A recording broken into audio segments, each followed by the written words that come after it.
Bonsoir à tous, merci de suivre ce numéro de NCI 360 consacré essentiellement à l'évolution de la crise diplomatique entre la Côte d'Ivoire et le Mali et à la proposition de la loi relative à la légalisation de la polygamie optionnelle en Côte d'Ivoire, proposition faite par un député de la nation. Après la montée des tensions entre la Côte d'Ivoire et le Mali, place maintenant à la diplomatie.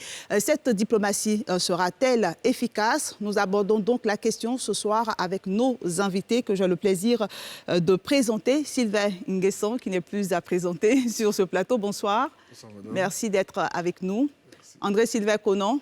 Bonsoir, André. Bonsoir. Nazer Kadia. Bonsoir, Evelyne. Alafé Wakili. Bonsoir. Et Guillaume Bateau. Bonsoir. Bonsoir et merci d'être avec nous sur ce plateau. Concernant le premier sujet, j'ai juste une question. A-t-on des nouvelles des soldats, des 49 soldats ivoiriens arrêtés au Mali? André Sylvain Conan. Oui, je sais qu'ils sont bien traités. Okay. Je sais qu'ils ont été par divers groupes envoyés dans certains lieux de détention qui ne sont pas des prisons, ils sont bien traités. Voilà. Ils se portent bien? Ils se portent bien. Ils étaient dans un premier temps à l'aéroport, sous la surveillance de la gendarmerie, mais ils se portent bien. Cela dit, je pense, à la suite de cette question, il est important que certainement les organisations, au-delà de l'ONU, les organisations chargées des droits de guerre et des prisonniers, et éventuellement le gouvernement malien, communique de façon transparente et que le gouvernement ivoirien demande de façon régulière les informations sur les traitements et que cela soit connu relativement à leur famille. C'est bon, c'est important, en dehors des réseaux que les journalistes pourraient avoir, qu'il y ait une communication transparente sur la question. Oui, une communication transparente et officielle sur la question, de la même manière que des initiatives diplomatiques sont en cours.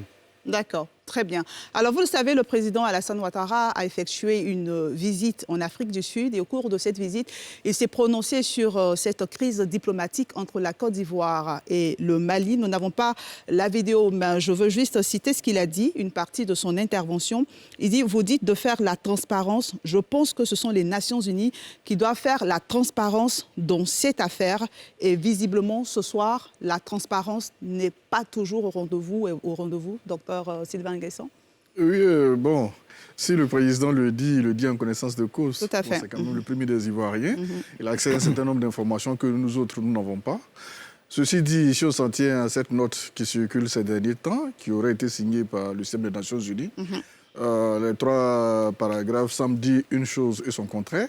Donc la transparence qu'on attendait, s'il faut la lire de manière lisible, de manière claire et limpide sur un communiqué, on ne l'a pas encore eu. Ceci dit, ce texte peut être interprété de diverses manières. D'accord, votre interprétation à vous? Je m'en tiens à 2 hypothèses. D'abord, le texte fait mention de documents internes à la MINUSMA qui seraient informés de la présence des 50 Ivoiriens sur le sol malien. Documents internes, donc des documents de la MINUSMA. Comment c'est-il arrivé là-bas? Je ne sais pas. Maintenant, on parle des éléments qui ont été déployés à Ségou et non à Tombouctou. Qui les a déployés? C'est nous. C'est nous, pas c'est nous. Excusez-moi. C'est nous, c'est l'aéroport de Bamako. Bamako, c'est nous. Et non, il devrait être à Tombouctou selon le test. Oui. Comment ont-ils été convoyés? Dans cela, on se perdrait en conjecture. Mais le test, pour moi, dans l'ensemble, contrairement à ce qu'on a pu entendre, il ne condamne pas tant que cela la Côte d'Ivoire. Il parle clairement de dysfonctionnement administratif, normatif, des procédures qui n'auraient pas été respectées. En clair, comme on le dit tous depuis ce début, il y a dû y avoir des dysfonctionnements, des erreurs, mais ce ne sont pas les mercenaires, comme cela a été brandi dans le premier communiqué de l'État malien. Cela rassure au moins. André Sylvain Conan. Oui, quand vous prenez donc ce document interne dont vous parlez, il est dit très clairement que la MINUSMA n'a pas été informée de la présence et du nombre des NSE de la Côte d'Ivoire. C'est ce que... Et d'ailleurs, je pense que sur la question, c'est une position constante. Depuis le début, la MINUSMA le dit.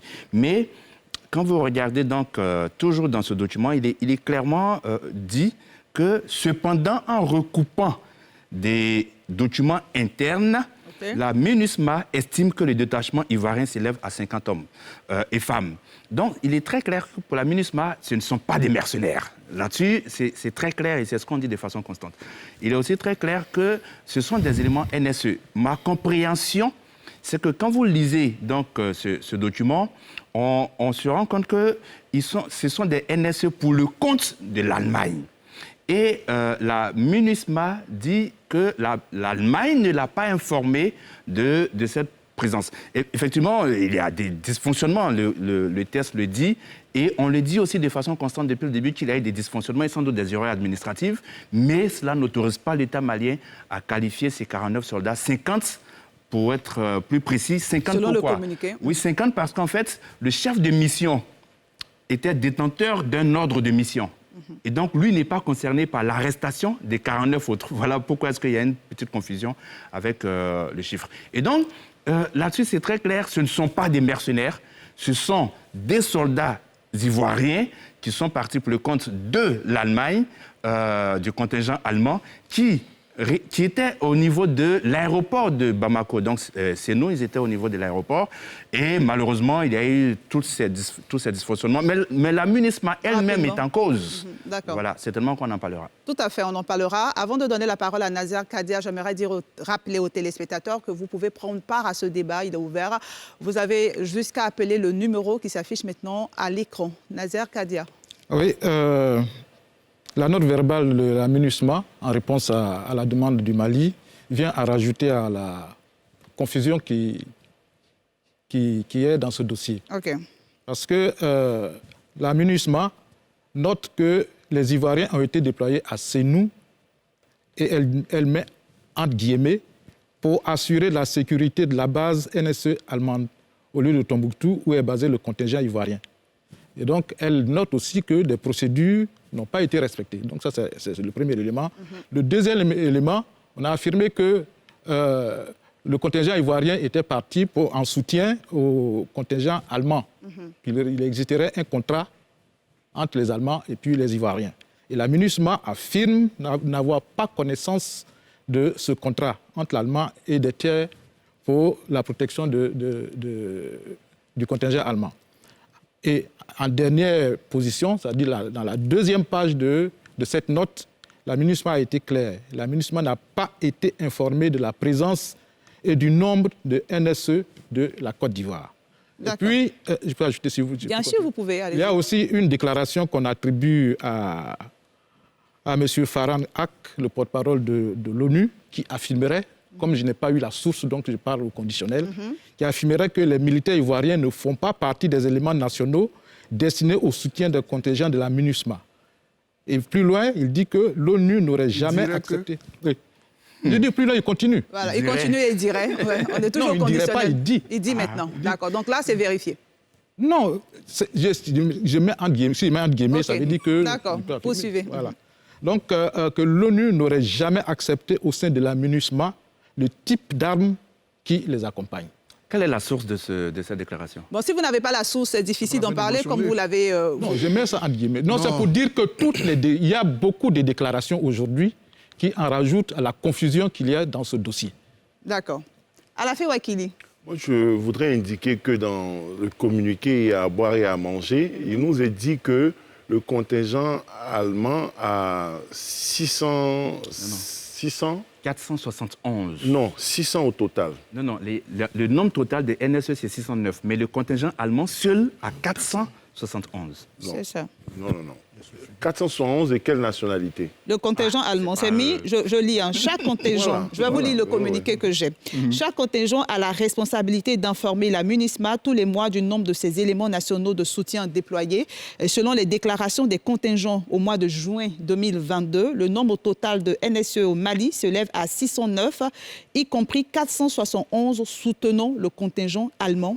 Voilà. Les 471 sont de quelle nationalité? C'est pas précisé. À 609 au Mali, y compris, donc 471 qui soutiennent les Allemands. Les 471 sont de quelle nationalité? Alors que sur les 609, on nous donne les nationalités précises des autres, mais les 471, on n'a pas leur nationalité. Donc, la MINUSMA doit nous donner la nationalité détaillée des 471 pour qu'on continue. Parce qu'on nous donne la nationalité de tous les autres qui sont là, dans les 609. Les 471 sont de quelle nationalité? Sont-ils tous allemands? Non, c'est des éléments d'autres pays qui viennent en soutien. De quelle nationalité sont-ils? C'est important. Secondo, bon, on ne va pas commenter les déclarations sans source, donc je ne fais aucun commentaire là-dessus. D'accord. Guillaume Dato. Oui, avant de répondre à la question, je voudrais, parce que le dernier débat sur la question, j'ai été beaucoup interpellé par certains amis. Je voudrais rassurer mes amis. Je n'ai pas de problème particulier avec les autorités maliennes. Seulement, moi, sur la question, j'ai une position de principe et aussi de réalisme. De principe parce que je suis contre le coup d'État. Et de réalisme parce qu'aujourd'hui, la situation qui se passe au Mali, d'aucuns la voient de loin.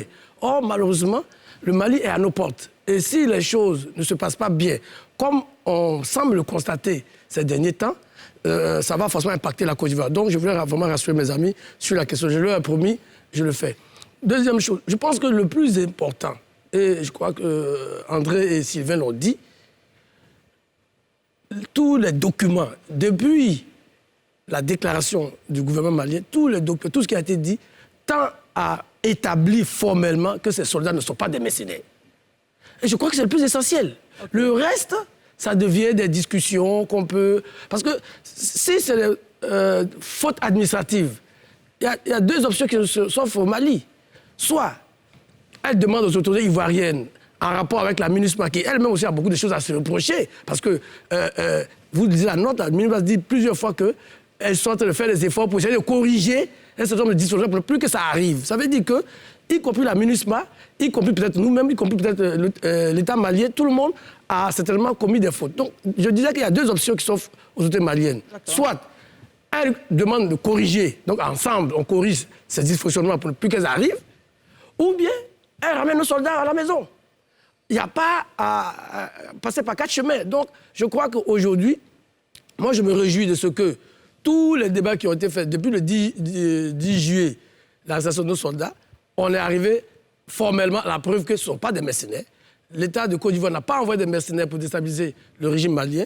Le reste, il faut donc faire confiance à la diplomatie, donc à la médiation togolaise qui est en cours depuis quelques jours. Oui, on va parler. Bon, tout cela finisse bien et que nos relations avec nos frères maliens continuent comme par le passé. Oh. André Sylvain Conan. Oui, ce que je comprends, c'est que, à la fin, l'a dit, hein, vous voyez, les NSE en question, les éléments nationaux de soutien, l'Allemagne seule en a 471. Et le test dit en soutien au contingent allemand. Et par la suite, ils disent 33 Bangladais, 7 Cambodgiens, voilà. 7 Tchadiens. Voilà. Vous voyez que l'Allemagne a un très fort contingent. Pourquoi? Je vous ramène au communiqué du Conseil national de sécurité, CNS, qui parlait justement d'un contrat avec le contingent allemand. Et ça, c'est depuis 2019. Parce que nous sommes au 8e détachement. Et donc, la MINUSMA, tout comme les autorités maliennes, ne peuvent pas dire que les 7 premiers détachements étaient, je vais dire, on ne savait pas ce qu'ils faisaient et tout ça. Il faut bien comprendre que ces NSE ivoiriens, en soutien au contingent allemand, sont basés à Sénou. C'est l'un des problèmes majeurs. L'armée malienne, souvenez-vous un peu, pendant la crise ivoirienne, les forces armées ivoiriennes n'aimaient pas trop la présence de l'icône à l'aéroport. Or, le contingent allemand est basé à l'aéroport et les Ivoiriens, les soldats ivoiriens qui vont donc appuyer ce contingent allemand, ils sont à l'aéroport. Ça gêne un peu les Maliens, je ne le cache pas. Mais regardez, la MINUSMA dit quoi? La MINUSMA dit qu'elle a initié un recensement des NSE dans tous les contingents afin d'obtenir des chiffres exacts. La MINUSMA ne sait même pas combien de NSE il y a au Mali. Réellement.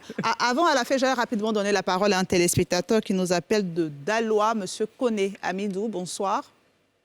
Bonsoir, madame. On vous écoute. Merci beaucoup. Je salue déjà nos animateurs de la chaîne. Et comme je disais depuis chez moi ici, la Côte d'Ivoire et le Mali sont deux pays frères.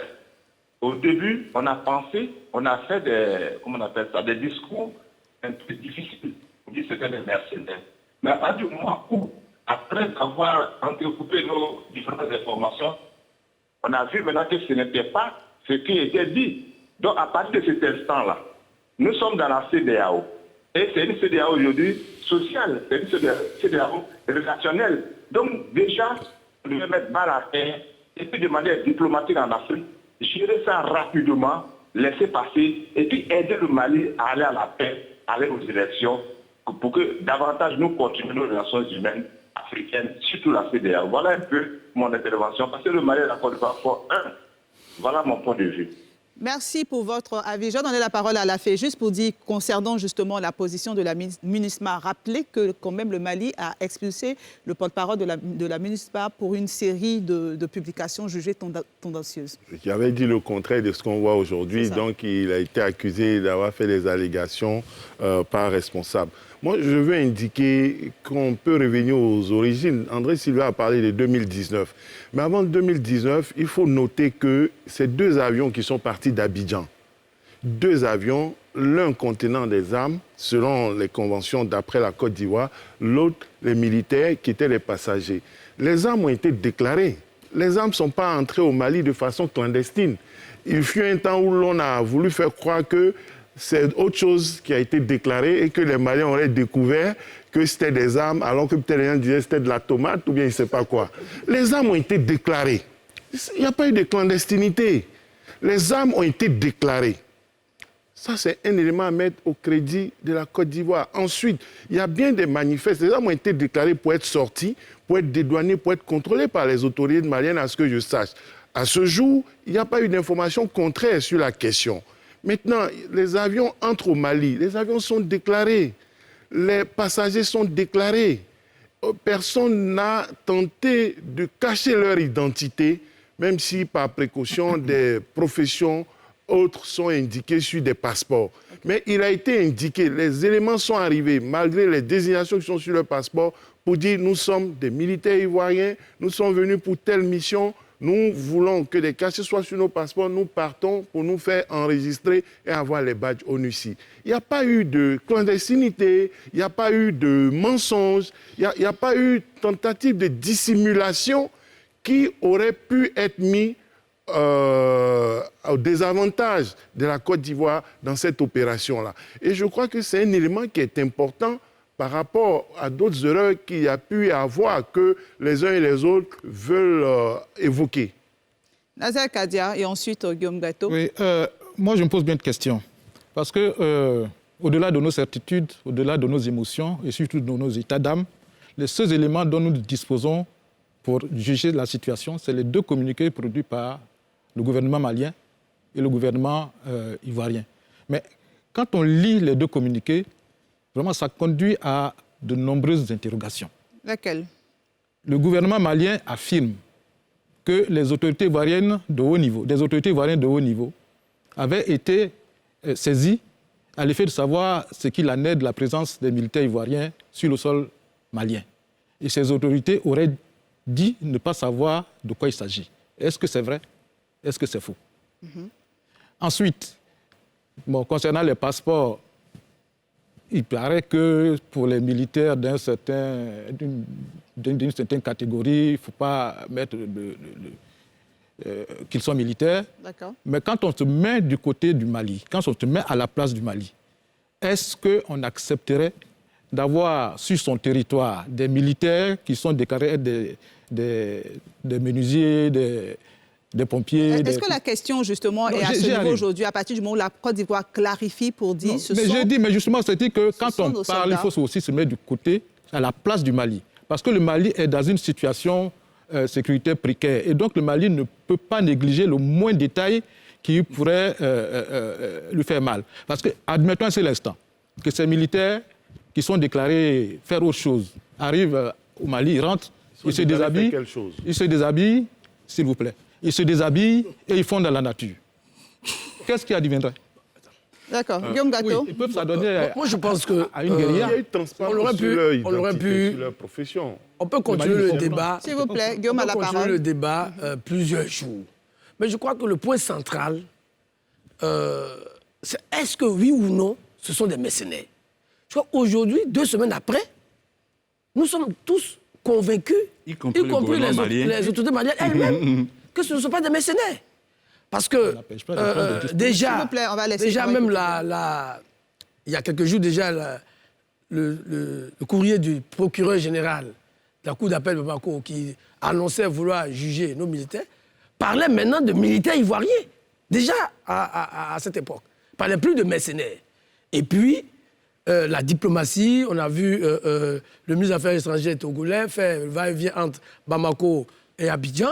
On a maintenant cette note verbale de la MINUSMA qui n'est pas contestée, mais qui établit clairement que ce ne sont pas des mercenaires. Même s'ils pointent du doigt, ce communiqué pointe du doigt, je l'ai dit déjà, des difficultés administratives. Mais on ne peut pas mettre des gens en prison pour les erreurs administratives. Je suis vraiment désolé. Donc, nos amis maliens, si ils s'en sont convaincus aujourd'hui, il n'y a aucune honte à dire, bon, écoutez, on s'est trompé, on s'est trop vite emballé à cause du contexte. On peut le comprendre. Le contexte aujourd'hui qui est, on peut dire, volatile, parce que, peut-être on va en parler après, la situation sécuritaire se dégrade chaque jour. Donc, on peut comprendre la nervosité des autorités maliennes. Mais en même temps, si après, la MINUSMA même dit qu'ils ont fait des recoupements, ils en sont arrivés à ce que ce sont des NSE. Bon, après, ils disent qu'ils n'ont pas de contrat et tout ça. Mais ça, ce sont des problèmes administratifs. Et je dis, et je le répète, je maintiens, on ne peut pas mettre des gens en prison pour les erreurs administratives. Si les Maliens estiment qu'ils n'en ont pas besoin, au coup, il y a des erreurs administratives, soit on régularise, parce que nous sommes toujours en soutien, c'est parce qu'il y a une crise au Mali qu'il y a tout ça.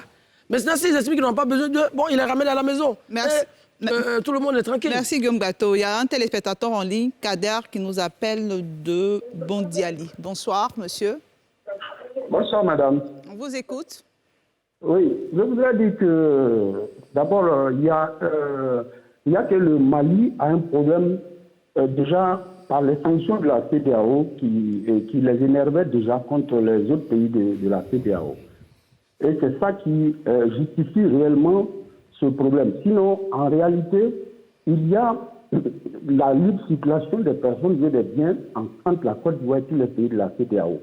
Que nous ayons des relations déjà fraternelles avec le Mali, ils aperçoivent nos soldats à l'aéroport, ils peuvent directement appeler l'état-major, le ministre, pour savoir. Et puis, le problème c'est géré.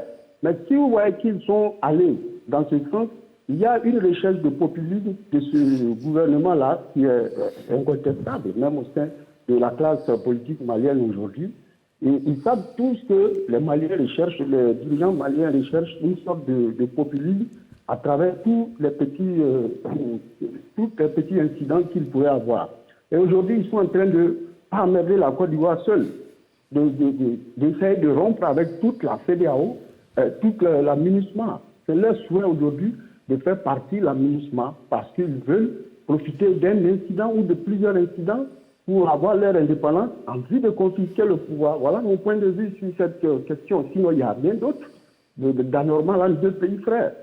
D'accord. Merci beaucoup. Je rappelle qu'on a fait le débat la semaine dernière. On ne va pas peut-être s'étaler sur cette première partie, ils sont mercenaires, ils sont des soldats. Je vais rapidement donner la parole à André Sylvain Conan et on va évoluer. J'aimerais relever, à votre téléspectateur, le contingent danois a déjà, je crois, été victime d'un truc pareil, je crois, dans le mois de janvier. Alors, première chose, quand vous lisez le communiqué dont parlait le frère, en disant qu'ils ont appelé des officiers ivoiriens. Je n'ai pas envie de dire que c'est de la légèreté, mais honnêtement, ce genre de truc ne se règle pas par des coups de fil entre frères. Non. Il y a un chef d'état-major, il y a un ministre de la Défense, il y a un ministre des Affaires étrangères, ça se règle à ce niveau-là. Ce n'est pas quelqu'un qui est à Kati, qui appelle quelqu'un ici à Kwedo, et puis... non. Première chose. La deuxième chose, c'est concernant les passeports. Vous voyez... En fin de compte, de nombreuses personnes se méprennent. On est militaire, certes, mais on a des métiers. Au sein des militaires, il y a des mécaniciens, il y a des cuisiniers, il y a des... Voilà. Et donc, la personne qui va établir son passeport peut dire « je suis mécanicien ». Parce que la personne a demandé quelle est ta profession originale. je suis mécanicien. Mais en plus de cela, notre passeport, c'est 5 ans. Imaginez, moi, j'ai circulé avec un passeport pendant plusieurs années où j'étais étudiant, alors que j'étais déjà dans la profession. Bref, pour moi, ce sont des détails dans lesquels le pouvoir malien s'est réfugié parce qu'il en a conscience. Ce n'est pas une affaire de... dans toutes les armées, ils en ont conscience. Okay. Maintenant, la dernière chose que j'aimerais relever, c'est qu'on ne dit pas assez. Ce même jour, ce même dimanche, il y a 2 semaines, le 7e contingent ivoirien des NSE est parti de Bamako pour Abidjan. Ce même jour. Et c'est le 8e qui partait le remplacer. Donc, il y a eu déjà 7. Mais enfin, bref, il y a effectivement une volonté de manipulation. D'accord, merci André Silveco. Non, je veux juste qu'on puisse évoluer dans le débat. Parce que cette partie, on en a parlé suffisamment la semaine dernière. Aujourd'hui, les soldats ne sont toujours pas libérés, malgré la demande de la Côte d'Ivoire. Et le Mali appelle le Togo pour une médiation. Que faut-il comprendre, Sylvain Nguessan? C'est une excellente chose. D'abord, la Côte d'Ivoire et le Mali ont des liens multicirculaires, tout le monde le sait ici, des relations aussi bien politiques, sociales, sans oublier que les frontières ont été tracées de toutes pièces, ce sont les mêmes populations qu'on retrouve de part et d'autre de la frontière. Donc on n'a pas intérêt à faire durer ce conflit entre la Côte d'Ivoire et le Mali. De deux, le Mali lui-même, les autorités maliennes savent qu'elles n'ont pas intérêt à être sur plusieurs fronts à la fois.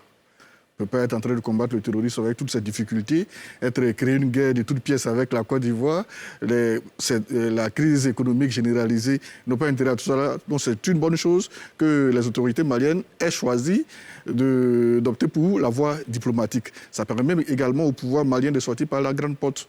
Au lieu que ce soit peut-être des bras de fer de part et d'autre, la diplomatie l'emporte, personne n'a tort, personne n'a raison, et c'est une bonne chose. Au-delà de cela, le président Goïta a plus ou moins une certaine orientation pour sa carrière, pour le Mali, etc. etc. Okay. Voilà. Donc, il a intérêt quand même à revoir ses relations avec ses pairs pour le moment de la CEDEAO. Donc, c'est une bonne chose que la diplomatie essaie de l'emporter au lieu que ce soit toujours les bras de fer, les bras de fer, les bras de fer, etc. Ils ont dû savoir que, je ne reviens pas sur le débat de la dernière fois, que le thème mercenaire était un peu fort, c'est de la provocation à la rigueur. Personne ne se plaint que des gens aient été arrêtés. Dans tous les aéroports, quand vous présentez au papier, s'il y a des difficultés, des incompréhensions, on peut vous mettre de côté, etc. Quand on dit qu'il y a eu 49 personnes venues de la Côte d'Ivoire, dont soupçons, etc., qui ont été arrêtées, c'est pas ça le plus important. On aurait compris, etc. Mais sans laisser la justice aller au bout, qualifier le délit de mercenariat, des mercenaires venus de la Côte d'Ivoire, c'était un peu fort. Donc c'est une excellente chose que la diplomatie l'emporte. Malheureusement, le contexte au sein du Mali est en train de s'aggraver. La situation devient un peu plus complexe. Comment ça? Avec les attaques à Kati, etc. Okay.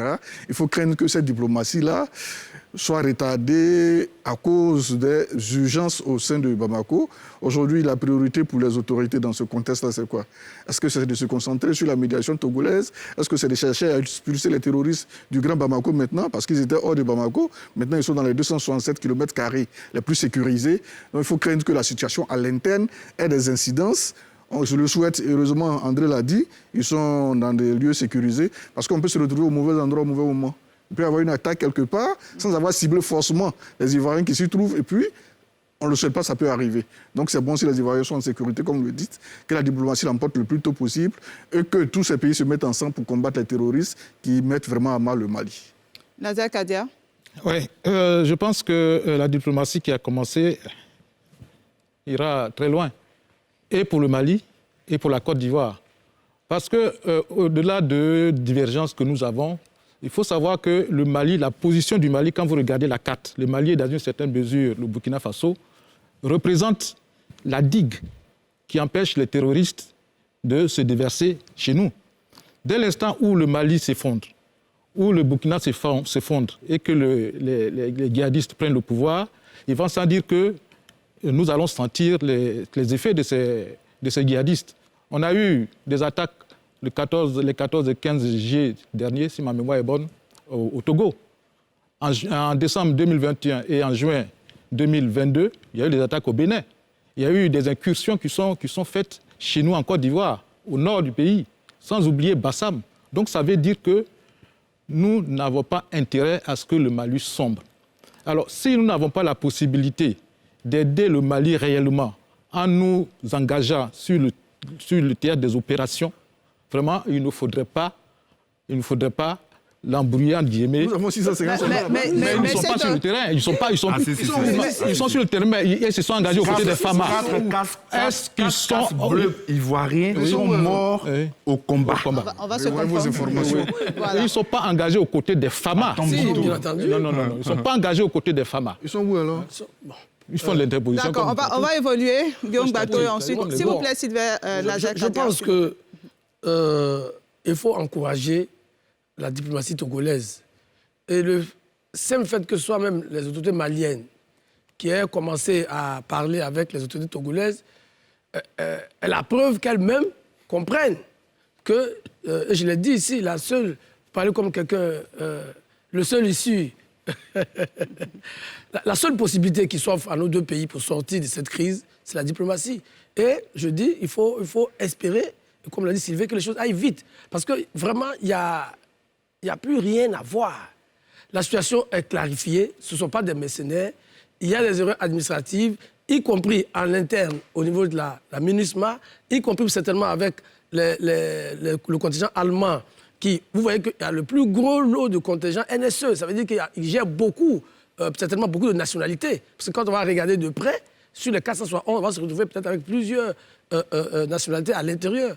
Mais aussi peut-être, y compris du côté de la Côte d'Ivoire, où peut-être il va falloir réfléchir à des services dédiés pour gérer ce genre de questions. Parce que je ne sais pas si c'est le rôle ou le travail quotidien des militaires de gérer ces choses, ce genre de dossiers qui peuvent avoir des implications diplomatiques, etc., etc. Donc, je pense que cette crise aura eu le mérite de mettre la lumière sur ces dysfonctionnements.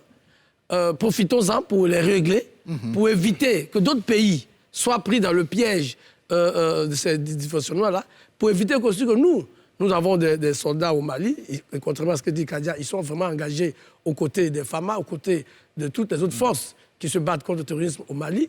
Nous envoyons aussi d'autres troupes dans d'autres pays. Il faut que, donc, à notre niveau, on essaie de tirer les leçons de cette situation pour éviter qu'à l'avenir, cela arrive. Le ministre des Affaires étrangères du Togo a fait le tour entre Abidjan et Bamako. On attend qu'il donne les premiers résultats de ces consultations et que peut-être notre ministre des Affaires étrangères ou notre ministre de la Défense, ou les deux en tout cas peut-être, se rendent à Bamako, si les circonstances le permettent, parce que malheureusement, on va peut-être y revenir, la situation sécuritaire se dégrade chaque jour à Bamako, mais le plus tôt serait le mieux pour que les autorités maliennes et ivoiriennes se parlent au sommet et qu'on sorte vraiment de cette situation de crise. Très bien. Ouattara Lassina, rapidement, je vais donner la parole à un téléspectateur. Ouattara Lassina qui nous appelle d'Abobo. Bonsoir. Si vous m'entendez. Bonsoir, monsieur Ouattara. Bonsoir, madame. Je vous entends très bien. D'accord. On vous écoute. OK. Tout à l'heure, vous m'avez demandé, j'ai donné mon point de vue par rapport à la situation de l'arrestation des militaires ivoiriens, comme j'entends. Allô, bonsoir, madame. Bonsoir, on vous entend. Je vous reçois, allez-y. OK. Je suis monsieur Ouattara Lassina. J'appelle d'Abobo Adokwa. OK.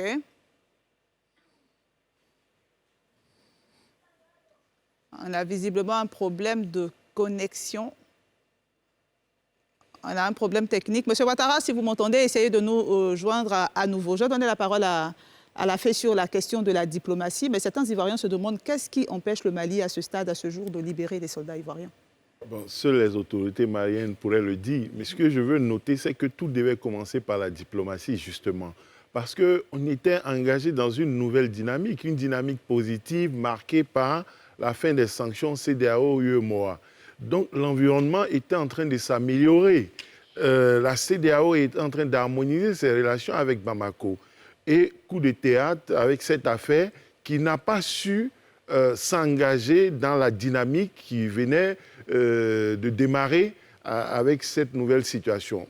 Aujourd'hui, l'on parle de diplomatie, mais ça devait commencer par la diplomatie. Et ce qui a mis le feu aux poudres, c'est le communiqué du gouvernement malien. Et puis, je pense que, qu'est-ce qui fait foi? Aussi, ce communiqué du gouvernement malien, le gouvernement malien est assez sérieux et responsable, comme André Sylvain l'a dit, pour comprendre que ce n'est pas des causeries téléphoniques avec des officiels je ne sais pas quel est leur niveau, ils ne sont pas mentionnés dans un communiqué.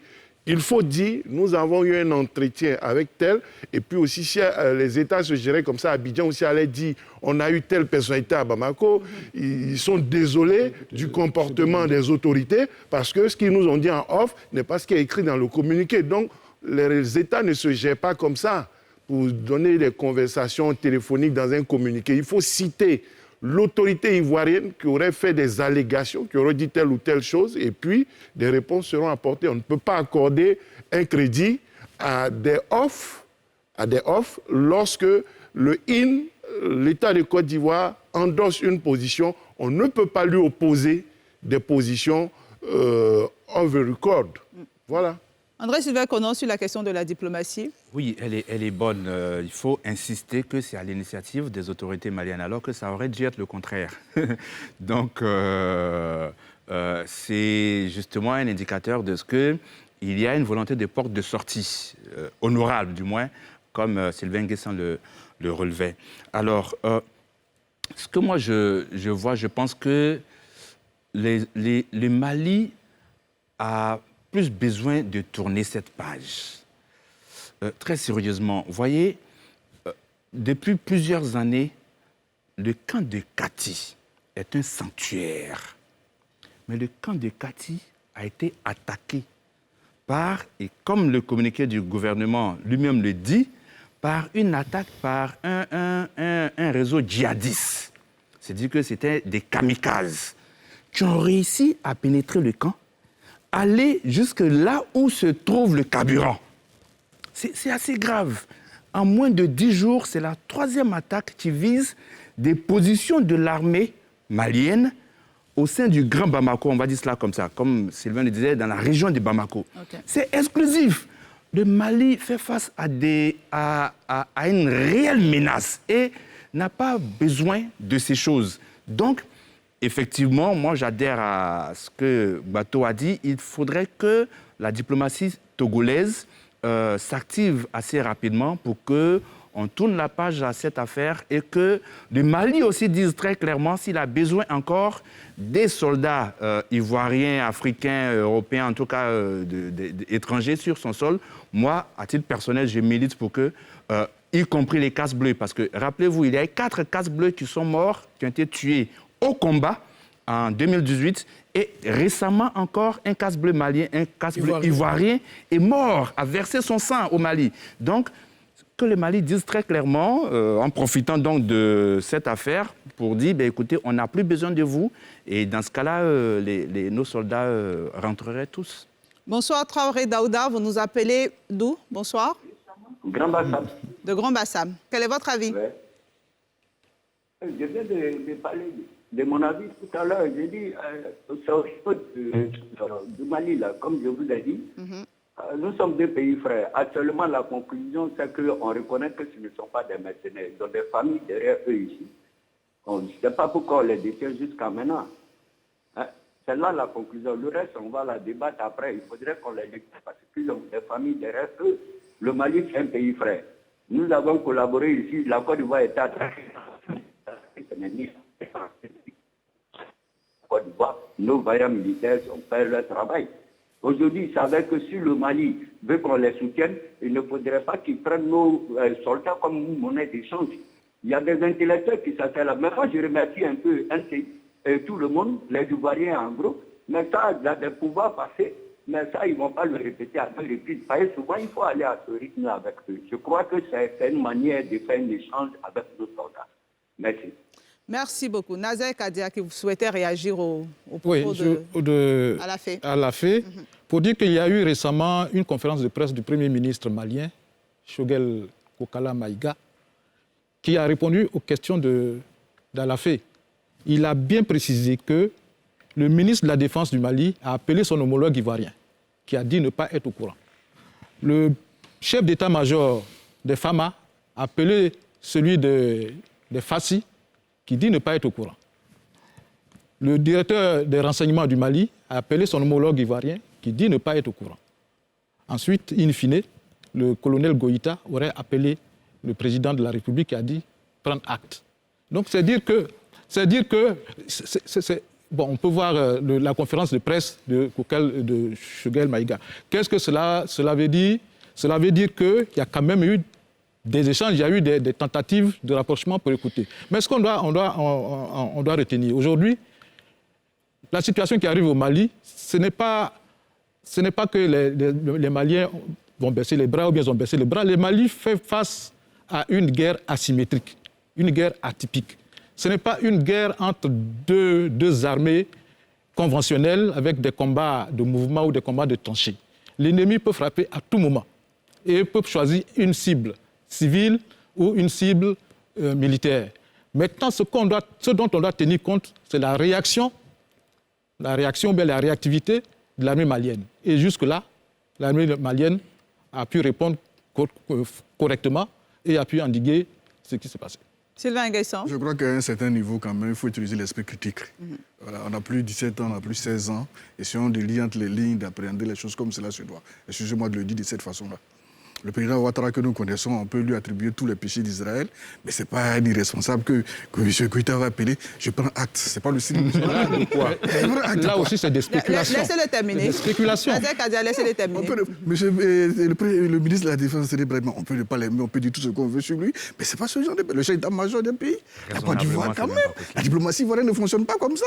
On peut l'accuser de tous les péchés d'Israël, mais la Côte d'Ivoire ne fonctionne pas de cette façon. Vous êtes dans la spéculation. Non, on n'est pas dans la vraiment dans la spéculation. Il dit les conséquences. Allez-y. Bon, d'accord, donc c'est le Mali ça va terminer. Quand il parle de guerre asymétrique, on sait tous que c'est une guerre asymétrique. Moi, mes premières missions sur la crise malienne, cette guerre-là, ça date de février 2012. J'étais avec, comment il s'appelle, celui qui a fait le coup d'État de mars 2012, Aya Sanogo. On a fait la première mission en février 2012 ensemble.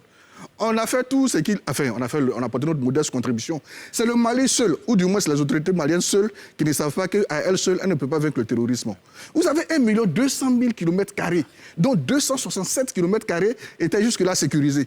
Et il y a des attaques dans le centre de gravité des 267 km². Et vous pensez, non, on va sur notre sécurité, tel porte-parole a dit ceci, tel... Non, on ne fait pas le terrorisme de cette façon-là. 450 soldats de Wagner, parlons-en. Ce sont des éléments supplétifs russes, ils ont été très bien formés, on le sait. Mais 450 soldats sur 1 240 000 km², ça fait combien? Le Mali, c'est à peu près 4 fois la Côte d'Ivoire. Non, c'est dire que vous avez 100 soldats pour assurer la sécurité de la Côte d'Ivoire, fût-ce les forces spéciales russes. Il faut que le Mali comprenne que nous devons tous nous serrer les coudes pour endiguer ce mal-là. Les premières attaques terroristes étaient un peu là, dans notre sous-région, c'était en 2002 au Nigeria. Si on s'était tous alliés peut-être pour aller combattre dans l'état de Madigourou le terrorisme, peut-être qu'on n'en serait pas là. Aujourd'hui, les attaques terroristes, il y a eu des attaques à 40 km de la frontière ivoirienne. Il y a des attaques un peu partout. Il faut qu'on se serre les coudes, que le Mali arrête un peu de jouer les braves, que les autorités maliennes arrêtent un peu. Ça, c'est de la collaboration, c'est de la coopération, c'est dans le partage d'informations que nous pourrions venir à bout de cette guerre asymétrique. Ce n'est pas en arrêtant des gens, les traitant de mercenaires, qu'ils vont parvenir à vaincre le terrorisme. Il faut qu'on arrête un peu. Très bien. À la fin, il faut noter que le porte-parole du chef d'état-major a justement dit le contraire, pour dire que dès le début, la position ivoirienne a été constante et que le chef d'état-major de l'armée ivoirienne a appelé son homologue pour lui expliquer la situation et non dit qu'il n'est pas au courant, c'est-à-dire 49 militaires, parce que l'État malien veut vendre quelle thèse? La thèse des mercenaires. Le Premier ministre Choguel Maïga, c'est la thèse des mercenaires qu'ils veulent continuer de vendre, malgré la diplomatie. Donc on aurait un État irresponsable, dont 49 militaires seraient allés au Mali avec des armes à l'insu du gouvernement ivoirien. On les a appelés, ils disent qu'ils ne sont pas au courant. Donc c'est des mercenaires. Voici cette thèse-là à laquelle il ne faut pas succomber. Lorsqu'on veut nous faire croire que des autorités ivoiriennes ne seraient pas au courant, alors qu'il y a eu un manifeste, l'avion est parti de l'aéroport d'Abidjan, il y a eu des documents, il y a eu une procédure. Il peut y avoir un étonnement d'Abidjan face aux interrogations de Bamako qui croient avoir attrapé des mercenaires. Abidjan n'est pas au courant qu'il s'agit des mercenaires et Abidjan veut prendre les précautions nécessaires pour répondre à la question, pour adresser la question et éviter d'avoir deux positions. Parce que c'est ça aujourd'hui que l'on constate à Bamako. Des militaires, erreurs administratives ou mercenaires, les communications officielles ne font plus état des mercenaires. C'est une bonne chose aujourd'hui. Mais là, si la première communication n'avait pas fait état de cela, peut-être qu'il n'y aurait pas eu beaucoup de cette tension que nous constatons. On note bien. J'ai M. Konaté en ligne qui nous appelle de Londres. Bonsoir, M. Konaté. Bonsoir, Madame Imprim. On vous écoute. Ok, j'ai pu juste donner mon... On vous écoute. Bonsoir, Madame Imprim. Oui, on vous entend. J'ai voulu juste donner mon point de vue sur le sujet. OK. La semaine dernière, j'ai suivi votre émission. J'ai vu qu'il y a deux messieurs qui avaient intervenu qui disaient que le Mali essayait d'utiliser nos forces de éléments comme peut-être une monnaie d'échange. Mais ma première préoccupation, ce que je voulais dire d'abord, concernant le fait que le Mali traite nos éléments de mercenaires, et soi-disant qu'ils avaient des passeports où il y avait des mécaniciens ou menuisiers là-dessus. Moi, ma préoccupation, j'ai voulu savoir si effectivement, M. Assimi Goïta, il est vraiment un élément des forces spéciales au Mali. Parce que, étant donné s'il est vraiment force spéciale, il est supposé savoir qu'un élément des forces spéciales, ses identités ne sont jamais montrées au monde entier. D'accord. Parce que quand on même chez les Blancs, auquel ce soit aux États-Unis, il n'y a aucun élément force spéciale américain qui a atterri dans un pays, qui sort avec son passeport et puis dessus élément des forces spéciales. Ça n'existe pas. Parce que s'il le fait, ça veut dire qu'on peut l'arrêter à tout moment ou bien on peut l'empêcher d'entrer. Ça se voit partout. Donc si aujourd'hui nos éléments se retrouvent au Mali, avec leur identité écrite dessus, mécaniciens ou quelque chose, sur le plan sécuritaire, M. Sylvain Guessant peut le dire, souvent on fait des camouflages. On fait des camouflages pour ne pas que les gens sachent ce que c'est un élément de force pour ceux qui arrivent. Okay. Maintenant, c'est ce que ma préoccupation, c'est ce côté. Maintenant, ce que je veux dire, continuer à côté diplomatique, que les gens sont en train d'expliquer. Je veux savoir, aujourd'hui, si le Mali veut vraiment jouer bras de fer avec la Côte d'Ivoire, nous, on peut dire nos forces spéciales, là, ils sont préparés à toutes sortes de situations. Aujourd'hui, nous, on peut leur dire, bon, d'accord, si vous voulez faire la force avec nous, on peut les sacrifier peut-être, on peut se couper les deux, mais le Mali, oublie qu'ils ont 4 millions d'Ivoiriens, de Maliens en Côte d'Ivoire. Si vous aujourd'hui d'accord, c'est 4 millions de répartis au Mali. Assimi est sûr qu'il est prêt à recevoir les 4 millions de Maliens au Mali là-bas. Ça va. Moi, c'est ma préoccupation, c'est ce que je voulais savoir. Merci, M. Konaté. Merci pour cette intervention. Il y a beaucoup de réactions sur ce plateau. On va juste faire une petite pause et on revient.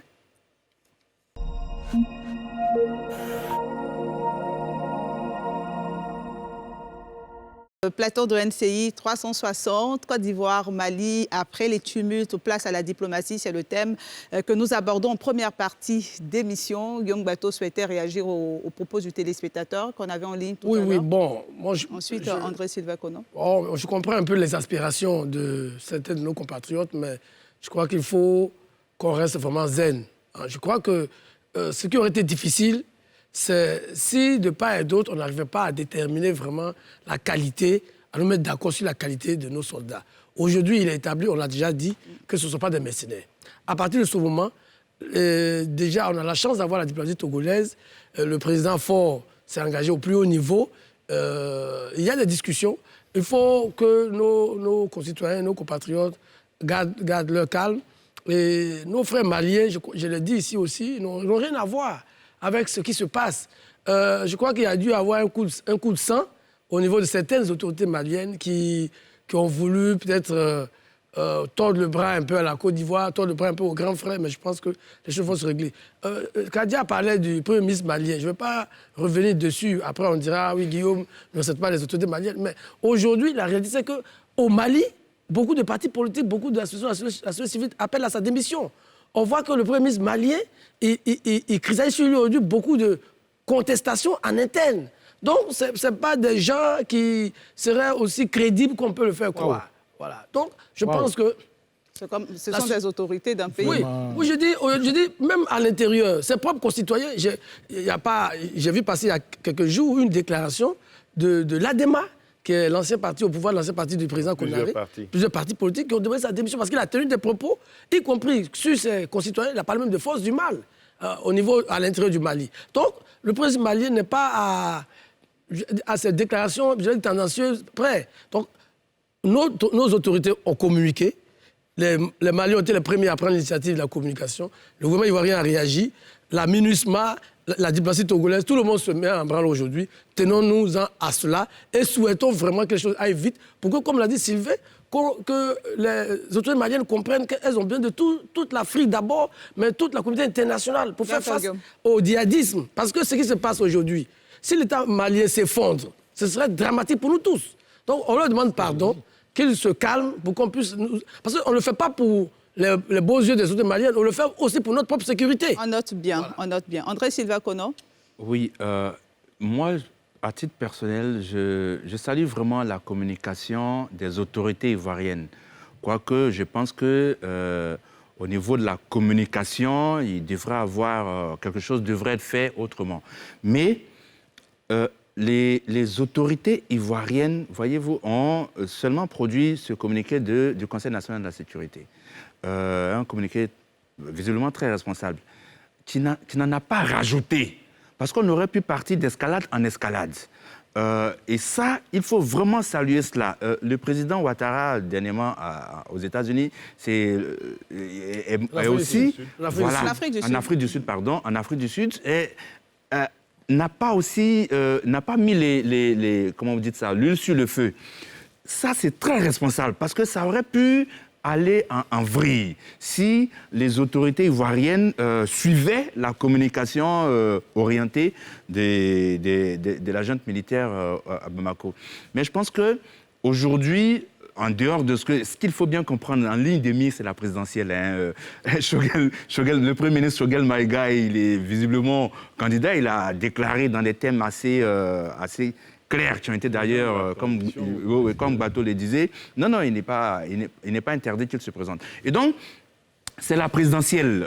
On surfe beaucoup sur cela. Mais la question essentielle qui doit préoccuper aujourd'hui les autorités maliennes, c'est comment on boute les terroristes hors du Mali. Et pour cela, il faut vraiment une synergie des forces aussi bien africaines qu'internationales, parce que les FAMA seules ne pourront pas. Aucune force nationale seule n'a réussi à vaincre des terroristes qui sont déjà ancrés. OK, d'accord. Donc, je précise, nous sommes au terme de cette première partie. Nazer Kadia, Sylvain Nguesson et ensuite Alafé. D'accord, merci. Je voudrais interpeller Sylvain. Il nous reste quelques minutes. Oui, pour lui dire que l'esprit critique, nous l'avons tous. Et cet esprit aussi doit s'appliquer au communiqué donné par la Côte d'Ivoire. Parce que ce communiqué n'infirme ni ne confirme ce qui a été dit et ça laisse toujours les gens dans la confusion. Cela pour dire que, de toute façon, notre destinée est liée à celle du Mali.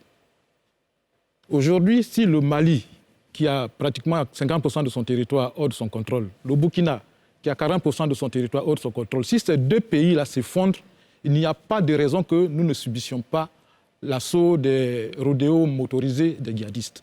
Donc nous avons intérêt, et on tire sur la sonnette d'alarme, que les pays côtiers puissent aider réellement le Mali et le Burkina, d'une certaine façon, à endiguer la montée des djihadistes. Autrement dit, c'est la fin de nous tous. On note bien cet avis. Sylvain Nguesson. Je voudrais revenir un peu sur... Sans vouloir refaire le débat. Sur l'intervention du monsieur qui a appelé, je ne sais pas, de Londres. D'accord, monsieur Konaté. Les Maliens ici, on cohabite de manière pacifique. Ils n'ont rien à voir avec ce que font leurs autorités. Donc ce n'est pas la peine de livrer nos voisins, nos amis, nos frères, nos épouses, avec qui on vit depuis de si longues années à la vindicte populaire. Ce n'est pas la peine. On prie que la diplomatie l'emporte, que tout le monde se serre les coudes pour qu'on puisse repousser les terroristes hors du Grand Bamako, au moins, dans un premier temps, quitte à renforcer un peu plus l'arsenal pour gagner cette guerre asymétrique. On prie vraiment. Merci. Alafé Wakili. Oui, je voudrais aussi revenir là-dessus parce que c'est important d'insister. Les populations maliennes en Côte d'Ivoire ne sont pas concernées par ce dossier-là. Il y a des dissensions entre les gouvernants, entre les autorités. Au niveau des populations, je crois que tout va bien. Il ne faudrait pas laisser les aspirations arriver à penser à d'autres choses, en souhaitant que la diplomatie puisse obtenir des résultats rapidement et dire que c'est peut-être par là qu'on devait commencer et indiquer qu'il y a une nouvelle dynamique dans les relations du Mali avec les voisins de la CEDEAO et cette dynamique-là mérite d'être préservée et encourager. Il faut entrer dans cette voie. Merci pour vos avis et merci d'avoir répondu à l'invitation de NCI. On va aborder maintenant la deuxième partie de cette émission. Êtes-vous pour ou contre la légalisation de la polygamie optionnelle en Côte d'Ivoire? Nous avons posé la question aux Ivoiriens. Écoutons-les et on en débat juste après. Je suis contre la polygamie parce que pour moi, c'est pas bien. Ça peut créer des choses qui ne sont pas bien. Par exemple, l'autre femme peut faire médicament peut-être à sa soeur qui est là à cause de son homme. Et puis elle va mourir à cause d'un seul homme. Lui aussi, après, il va aller se remarier avec une autre femme sans penser aux conséquences. Donc, je ne suis pas d'accord. Je suis pour la polygamie. Parce que la polygamie, je trouve que d'abord, c'est nous nos d'origine, parce que nous sommes des Africains. Et de deux, encore moi, ma religion encore ne m'empêche pas d'être polygamie. Voilà pourquoi je suis pour la polygamie. Je suis contre la polygamie parce que depuis la création, Dieu a fait un homme et une femme. Et donc, s'il devait être pour la polygamie, Dieu allait faire un homme et deux femmes. Il avait sorti deux femmes de la côte de l'homme et non une seule femme. Maintenant, me concernant, moi, je ne peux pas accepter que mon homme ait une autre femme. Je suis pour parce que non seulement la Bible ne le défend, des choses ne le condamne pas. Ça, c'est la première des choses. Et puis bon, de nos jours, nous voyons maintenant que, comme on appelle ça là, il y a peu d'hommes que de femmes. Donc pourquoi pas prendre au moins une deuxième ou troisième femme pour aider la première qui est là, si jamais elle est âgée et fatiguée. Il n'y a pas de problème. Il suffit que l'homme s'entende bien avec les femmes, puisse bien les prendre et ça roule. Il n'y a pas de problème.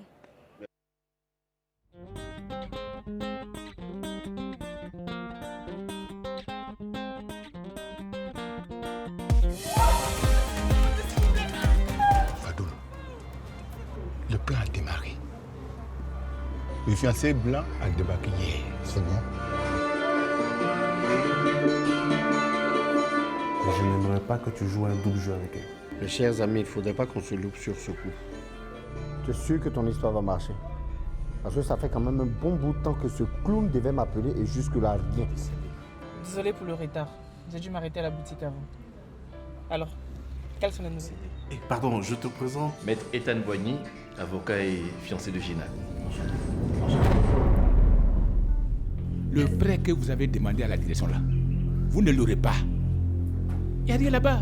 Donne-moi une seule raison valable pour ne pas que je le fasse là maintenant. Il s'avère que Fadoul est passé ici avec ton oncle vendredi et il a proposé à chaque professeur la somme de 40 millions à condition qu'il démissionne de Mélodie. Quoi?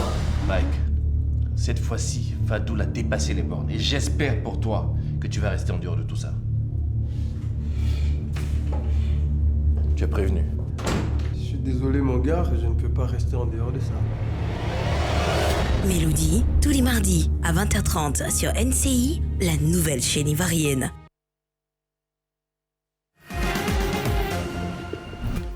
Bonsoir à tous et bienvenue dans ce nouveau numéro de NCI Reportage.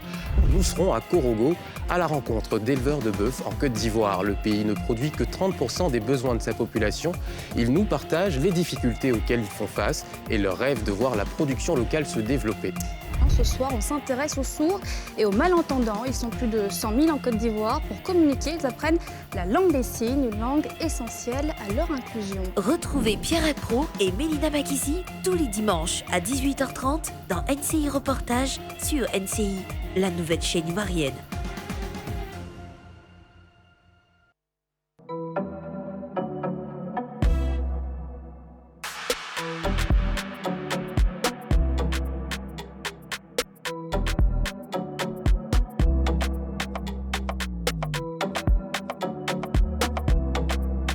L'orientation de votre destinée est présente.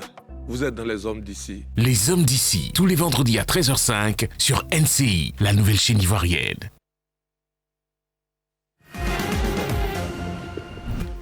Bonsoir à tous et bienvenue dans ce nouveau numéro de NCI Reportage. Nous serons à Korogo, à la rencontre d'éleveurs de bœuf en Côte d'Ivoire. Le pays ne produit que 30% des besoins de sa population. Ils nous partagent les difficultés auxquelles ils font face et leur rêve de voir la production locale se développer. Ce soir, on s'intéresse... combien de temps? Polygamie optionnelle, pourquoi la proposition de loi divise? C'est le thème de cette deuxième partie de NCI 360 et nous avons des invités qui viennent de nous rejoindre. Nous avons Valentin Zahui, sociologue. Bonsoir Valentin. Bonsoir Evelyne. Merci d'être là. C'est moi. Professeur Tenan Touré, sociologue également. Bonsoir. Bonsoir. Et merci d'être là. Je vous en prie. Voilà, donc on connaît le contexte de ce deuxième thème. La question divise en Côte d'Ivoire. Déjà, votre avis, est-ce une proposition opportune en ce moment pour la Côte d'Ivoire? Je vais commencer peut-être par vous, professeur Tenan. Déjà, il faut retenir que la polygamie désigne deux pratiques. Ouais. OK. D'abord la polygynie et puis la polyandrie. Ce sont deux pratiques qui existent. Et retenir tout de suite que la polygynie, où l'homme est appelé à épouser plusieurs femmes, et la polyandrie, lorsque la femme est amenée à épouser plusieurs hommes, mais cette pratique tend à disparaître. Il faut le reconnaître. Okay. Et retenir aussi qu'il y a une trentaine de pays qui ont légalisé la polygamie et qu'il y en a 25 en Afrique. Ça, déjà, en entrée en matière, ça donne à réfléchir. Voilà ce qu'on peut dire dès le départ. Et que c'est un phénomène social que connaît toute la société. Valentin Zahui. À la suite de ce qu'a dit mon maître, parce que, je pense que nous sommes dans une société où nous sommes en train de construire la démocratie. Donc c'est tout à fait normal qu'à un certain moment, les opinions s'expriment. C'est aussi normal qu'une Assemblée nationale puisse faire des propositions, que le gouvernement fasse des projets de loi. Ça fait partie de la logique. Après, au nom de la démocratie, effectivement, ceux qui ont la qualité pour légiférer, pour voter, vont le faire. Et puis voilà, on sera situé. Ce que je peux dire d'entrée. D'accord. Je précise que le député Sangaré Yacouba, qui a fait cette proposition de loi, devait être des nôtres ce soir, mais il ne sera finalement pas avec nous. André Sylvain Conan. Ce que je regrette d'ailleurs, j'aurais vraiment aimé qu'il soit là. Alors, vous savez, j'aurais demandé sans doute à monsieur le député sur quoi il se base en fait. Quelle est la dimension de la polygamie en Côte d'Ivoire? Parce que j'ai des chiffres. 2% de la population mondiale est concernée par la polygamie. Tout à fait. Ce sont les chiffres de Pew Research Center. En Côte d'Ivoire, on a 12%. En Côte d'Ivoire. Au Burkina, qui est l'un des pays les plus, où la polygamie est le plus répandue, c'est 36%. Si je m'en tiens donc aux études menées par ce centre de recherche. Alors, sur quoi se base monsieur le député pour venir de façon opportune avec cette proposition de loi qui n'a pas été proposée en réponse à une crise ou bien... voilà. Malheureusement, il n'est pas là. On fera les débats. Il ne pourra pas répondre à votre question. Guillaume Bateau. Oui, moi j'ai eu la chance de débattre avec le député Sangaré il y a quelques jours, chez un confrère. Et justement, le professeur Tenan disait, en citant donc les pays africains qui sont concernés par ce débat, c'est un des arguments du professeur, et je dis du professeur, du député, et qui a dit aussi que il avait décidé donc, de travailler sur ce texte-là à la demande d'une de ses ex-collègues qu'il a citée. Je ne vais pas la citer ici, parce que je laisse cette possibilité au député de le faire quand il sera sur NCI. Et donc, selon lui, pour essayer de régler ce qu'il a appelé un drame social. Le problème qu'on a, je sais qu'on n'a pas le texte. Parce que ça a été un des points sur lesquels on ne s'est pas entendu. On n'a pas le texte. Et le texte, parce que si on n'a pas le texte, ça fait que le député, il peut aller à gauche et à droite. D'abord, sur ce qu'il veut faire, il y a un débat. Est-ce qu'il veut la polygynie ou est-ce qu'il veut la polygamie? Parce que s'il veut la polygamie, la loi étant, la loi, notre constitution mettant tous les citoyens sur le même pied d'égalité, hein, donc s'il veut la polygamie, ça veut dire que sa loi va ouvrir la possibilité aux femmes qui le souhaitent d'avoir plusieurs hommes. Sur la question, le député n'est pas très précis. En même temps, parce qu'il sait que s'il ne privilégie que la polygynie, sa loi va entrer en conflit avec la Constitution qui établit le principe d'égalité entre les citoyens. Donc, sur la question aussi, le député ne m'a pas été très précis. Donc, je pense que le débat pourra se faire sereinement quand peut-être on aura le texte. Mais pour le moment, les intentions du député, les arguments qu'il avance, moi, en tout cas, au cours du débat que j'ai eu avec lui, ne m'ont pas convaincu. D'accord. Moi, j'ai cherché le test, j'ai demandé le test. Je ne l'ai pas encore eu. Aujourd'hui, la question, c'est faut-il, oui ou non, légaliser la polygamie optionnelle en Côte d'Ivoire, pour ou contre, Alafé Ouakili?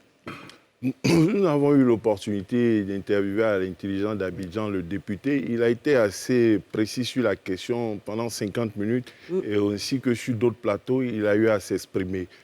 C'est peut-être pas intéressant qu'il ne soit pas là et je m'en voudrais de m'en faire son porte-parole. Mais sur l'inquiétude, une inquiétude qui a été exprimée, je pense qu'il a tenu compte de la notion d'égalité indiquée dans la Constitution en disant certaines personnes ont pensé qu'il faisait une confusion sur le sens des choses et que le député qu'il était ne savait pas les deux choses auxquelles renvoie la polygamie. Donc il y a des experts qui sont allés sortir polygynie et polyandrie. Il a été interrogé là-dessus. Il dit oui, il prend en compte les deux aspects et il ne fait pas de confusion. Et il dit il faut laisser cette possibilité, c'est en option. Et le professeur a dit, le sociologue, elle a dit, il y a une pratique qui est là, il y a une autre qui tend à disparaître, mais qui a existé. Donc, sur la question, il a été clair. Pour le reste, il a eu à développer ses arguments. Ces arguments peuvent ne pas être convaincants, mais je pense qu'il est dans une logique qu'il a structurée. Il a fait référence à la Constitution, il a fait référence à un certain nombre de valeurs et de paramètres. Maintenant, il est important, éventuellement, d'interroger les statistiques et puis de voir. Cela dit, il y a une réalité aussi qu'il faut déplorer. Laquelle? Nous avons une loi qui instaure la monogamie et elle condamne, par exemple, a priori, l'adultère. Mais l'adultère est condamné. L'adultère n'est pas conseillé. Ça peut même donner lieu à des sanctions, à des peines. On en laisse l'opportunité aux conjoints d'établir cela. Il faut peut-être faire sauter le verrou pour permettre des poursuites sur la question sans que ce soit à l'initiative des seuls conjoints. Mais quelque chose qui est interdit, comment se fait-il que les enfants adultérins finissent par avoir des droits et de la reconnaissance de nos jours? Donc pour vous, ce n'est pas logique? Ah oui, il n'y a pas de logique. Il faut une société qui se veut morale. Une société qui instaure la polygamie doit, comme peut-être dans certains pays où il y a des conflits, peut-être en France aujourd'hui, on reconnaît lorsque quelqu'un est d'une nationalité étrangère, il est polygame, il veut revenir, on estime que c'est une tradition extérieure, mais pour certains aspects de la vie en France, dans l'assimilation, dans l'intégration, on peut te refuser la carte de séjour si tu es dans la polygamie, on peut te refuser certains moments. Si tu veux devenir français, on peut te refuser pour dire que tu dois signer un engagement à ne pas transporter la polygamie en France. Chez nous, nous avons une société dite de monogamie. Il faut que cette société-là se donne les moyens de faire respecter ses lois. Si elle n'est pas en mesure de le faire, elle doit trouver dans quelle mesure permettre aux citoyens de vivre en conformité avec la loi. Très bien noté. Alafé Ouakili, Doumbia Daouda est en ligne pour son avis. Bonsoir, monsieur. Monsieur Doumbia, on vous écoute. Monsieur Doumbia, est-ce que vous me recevez? J'ai du mal à vous entendre. D'accord, le temps de régler quelques soucis techniques. Valentin Zahui, rapidement. Oui, par rapport à ce que M. Alafé vient de dire, alors c'est vrai qu'il y a une inconséquence, bien entendu. Quand on condamne l'adultère et en même temps on reconnaît les droits légaux aux enfants adultérins, il y a une inconséquence. C'est peut-être pour les protéger? Ben, certainement, oui, l'intention est bonne, mais il y a une incohérence. On ne peut pas dire que l'adultère, si je sais, je peux aller en prison, et en même temps, l'enfant qui résulte de cette relation est reconnu. Donc il faut peut-être almoder les choses. Je dis ça aussi pour mettre en parallèle ce dont il s'agit aujourd'hui. Et pour ça, bien fait de le dire, parce qu'il y a beaucoup qui s'y méprennent. La polygamie, il faut faire attention. Dans la polygamie, elle a bien dit, il y a la polygynie donc, qui permet à un homme d'avoir plus d'une conjointe, légitimement. Mais il y a aussi la polyandrie qui autorise une femme à avoir plus d'un époux. Donc si... moi, j'ai écouté l'interview que le député Yacouba Sangaré a eu Monsieur l'a fait, enfin, Intelligent TV, c'est ça? Mais il a dit, effectivement, il est revenu sur ça, sur cette notion, sur ce concept. Mais en même temps, il allait plus loin pour dire que autant il admet la pratique dans les deux sens, qu'une femme demain puisse avoir plusieurs hommes. En même temps, il dit que compte tenu de nos valeurs morales et ancestrales, il ne viendra jamais à l'esprit à une femme de faire ça. Attention, dès l'instant où la loi l'autorise, les valeurs morales et ancestrales n'ont plus leur place. Donc, je veux dire, il y a une certaine méprise, il faut que les choses soient très claires, il ne faut pas qu'il y ait de malentendus. Voilà. Et puis même, et je termine avec ça, si aujourd'hui on veut parce qu'il s'agit de la polygénie, si c'est ce qu'on veut instaurer, mais ça suppose qu'on revoie nos textes. Parce que notre constitution, en date du 8 novembre 2016, établit, consacre l'égalité entre l'homme et la femme, et toutes les conventions supranationales que nous avons ratifiées. Donc il faudra revoir tout ça avant de vouloir instaurer la polygénie aujourd'hui en Côte d'Ivoire. Professeur Tena, ensuite Guillaume Bateau. Écoutez, c'est de cela qu'il s'agit. Aujourd'hui, on parle de polygamie. Il faut que nous nous disions que dans cette polygamie, il y a deux pratiques. Et si nous nous référons à la loi, bien entendu, la loi qui nous dit les hommes et les femmes sont égaux. Et sans embâche, il faut que nous tenions compte de cette situation. Et n'oublions pas que nous avons une société en évolution. Ne l'oublions pas. Et lorsque nous nous référons à la construction culturelle du genre en Côte d'Ivoire, en partant des systèmes socio-économiques, nous devons faire aussi attention. Voyez-vous, il y a le système de parenté, certes, il y a le système socio-économique, et puis, n'oublions pas, il y a l'école, qui a fait prévaloir à un moment donné, justement, cette inégalité que nous essayons de corriger par la Constitution. Alors, si nous venons encore par des antivaleurs faire prévaloir certaines situations, nous sommes en train de façonner une société en plein devenir. Donc, il faut faire attention. Professeur Tena, je vais rester rapidement avec vous. Oui. Vous êtes experte en genre. Est-ce que pour vous, cette proposition, cette situation est un recul en Côte d'Ivoire? Bien entendu, madame. Tout à fait. C'est un recul. Parce que, voyez-vous, nous avons toutes ces conséquences liées à la polygamie. Lesquelles? Le système. Les conséquences socio-économiques. Les aides sociales, d'abord. La femme, on en fait une aide sociale. On en fait aussi une pourvoyeuse de main-d'œuvre. Avec, bien sûr, la procréation, avec les familles nombreuses. Et je dois vous dire, nous avons eu la chance de réaliser une étude en 2008. Près de 60% des enfants qui sont dans la rue sont issus de foyers polygames. C'est ça la vérité. Des enfants aujourd'hui qui dorment dans les cimetières sont issus de familles polygames, où l'homme ne peut plus faire face au bonheur de la famille. C'est de ça qu'il s'agit. Le débat est ouvert. Vous pouvez appeler au numéro qui s'affiche pour donner votre avis. Professeur Tena, rapidement, certains disent justement c'est pour protéger la femme, qui n'est pas prise en compte la couverture sociale sur certains aspects, qui souvent a cette position de seconde épouse, de troisième épouse, mais qui n'est pas pris en compte. Donc ceux qui sont pour disent c'est pour protéger la femme, c'est pour avantager la femme. Oui, mais c'est un débat, madame. C'est de ça qu'il s'agit, c'est un débat. Il y a ceux qui sont pour, il y a celles qui sont d'ailleurs pour, il y a celles qui sont contre. Mais nous disons que c'est un recul de la société, aujourd'hui, au XXIe siècle. C'est de ça qu'il s'agit. Guillaume Bateau. Oui, rapidement sur la question de... J'ai entendu... à la fin et Valentin aussi dire par rapport aux enfants. Je pense que le souci du législateur, justement, compte tenu du fait que l'enfant n'a pas prise sur sa naissance, il n'est pas responsable. Je crois que c'est dans cet esprit que le législateur se dit... On est d'accord. Voilà. Donc, on ne peut pas dire de but en blanc qu'il y a une incohérence. Au contraire. On essaie de soustraire l'enfant parce qu'il n'a pas décidé de naître dans une famille adultérée ou pas.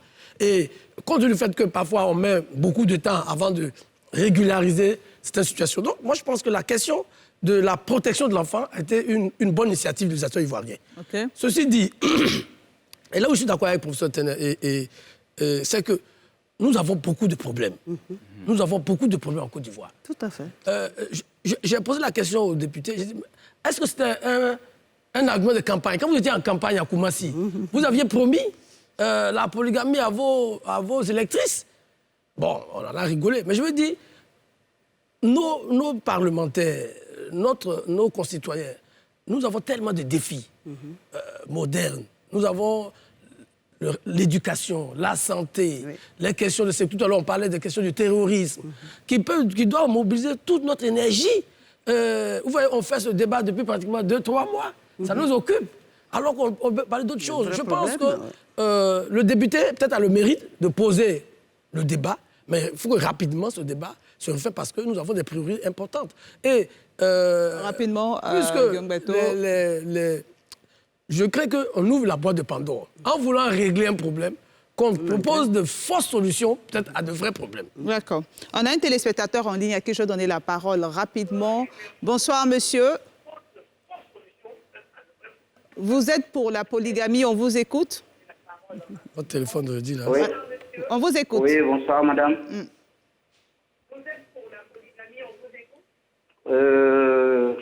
Je me nomme Koné Ibrahim. Monsieur Koné. On vous écoute, monsieur Koné.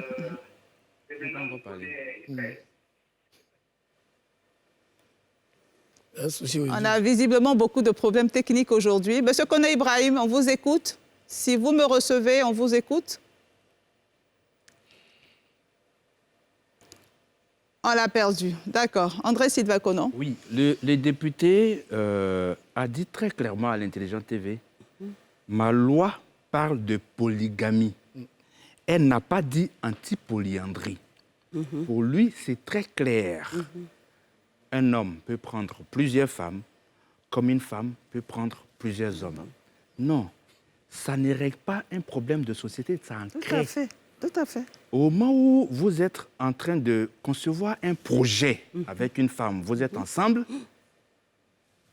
elle est en train de projeter, pour certaines en tout cas, tout à fait, de contracter un autre mariage. Et vous ne pouvez rien faire contre cela. C'est la bigamie.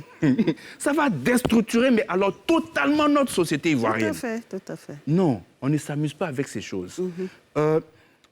C'est une loi, comme je le disais, sortie ex nihilo.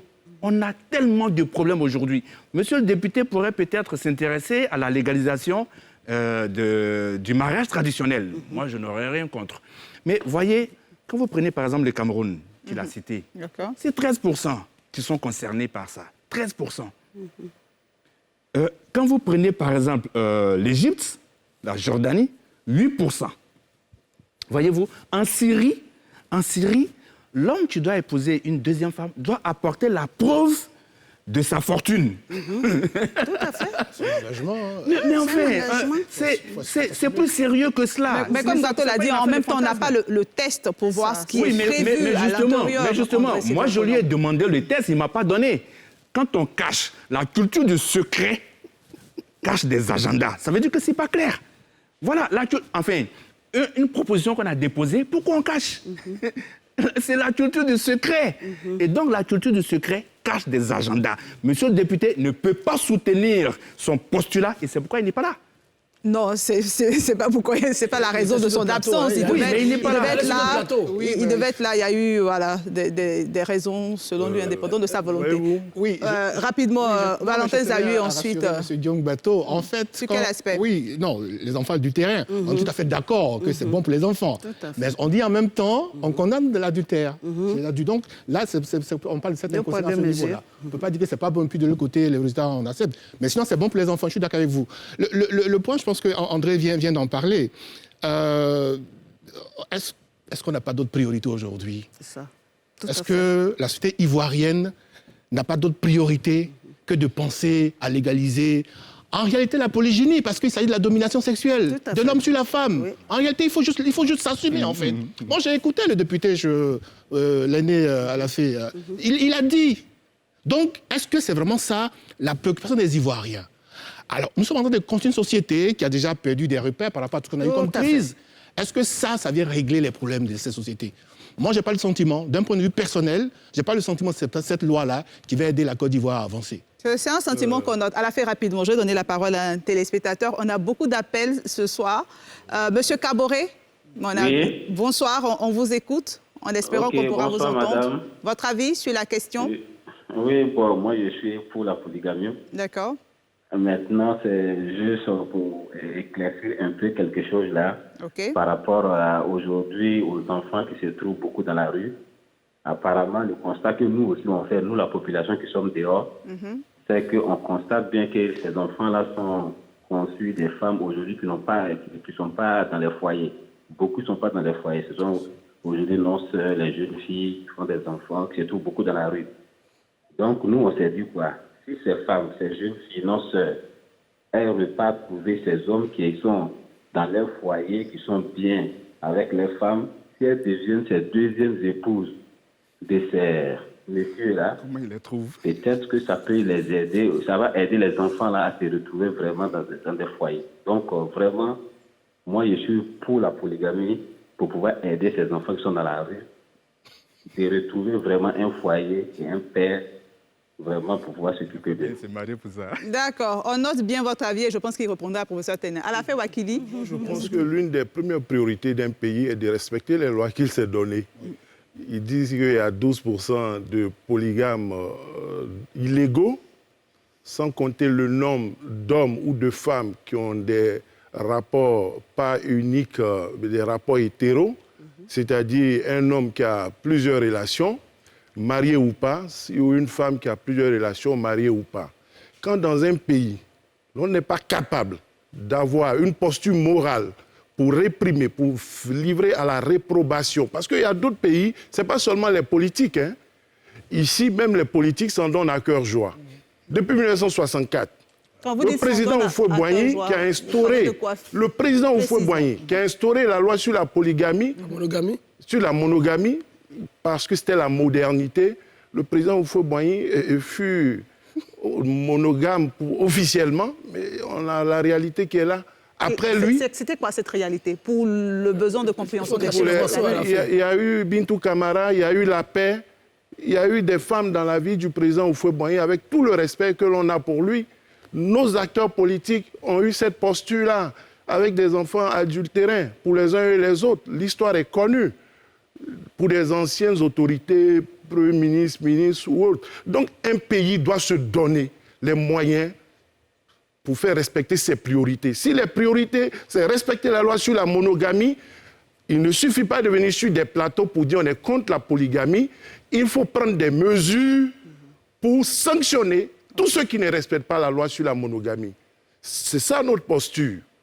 Ou bien, on essaie de prendre compte de la réalité, ou bien tous ceux qui sont contre la polygamie font des propositions à la place du député et lancent une caravane pour respecter les lois.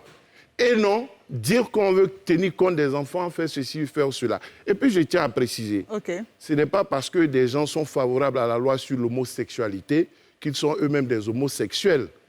Être favorable à un débat sur la polygamie, à une loi sur la polygamie, ne signifie pas que les personnes, c'est-à-dire le député lui-même ou toute personne qui défend la posture est appelée, que ce soit une femme ou un homme, que toute personne défendant cela est appelée à être dans la polygynie ou dans la polyandrie. Cela est important à souligner pour que les défenseurs de l'ordre moral juste, les défenseurs de la loi, se donnent les moyens de faire respecter la loi.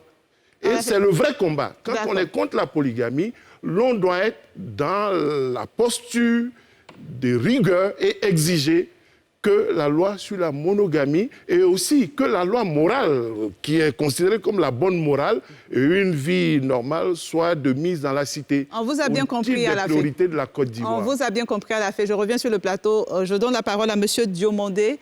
Bonsoir, monsieur. Bonsoir, madame. On vous écoute. Votre avis sur le sujet? Polygamie. Pourquoi? Parce qu'on ne peut pas légaliser la misère. Nous qui avons plus de 60 ans aujourd'hui, nous sommes la plupart des enfants de familles polygames.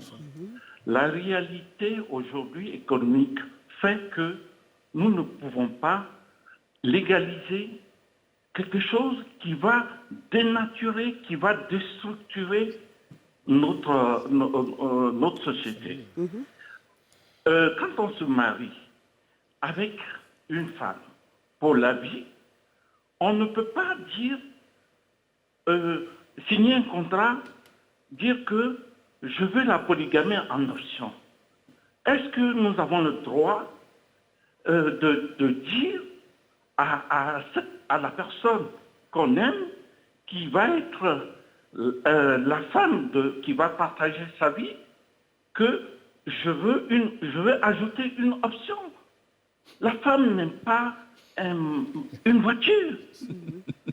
Le fait même de dire que la loi sera en option, ce n'est pas respecter la femme. Et je dis, franchement, je ne comprends pas. Ce député a mieux à faire. Et vous voyez, dans toutes les sociétés, il y a eu des personnes qui ont eu, si je prends le cas de la France, ça a été cité tout à l'heure, Mitterrand a vécu avec une femme. Mais cette femme savait sa place. Et ici, en Côte d'Ivoire, le président Houphouët-Boigny, tout le monde, en tout cas notre génération, nous l'avons connu, la paix avait sa place. Jamais elle a demandé un mariage officiel.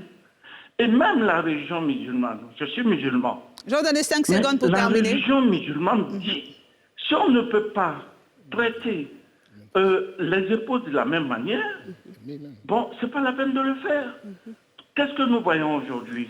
5 secondes. Les enfants de la même famille qui deviennent des ennemis parce qu'ils sont de mères différentes.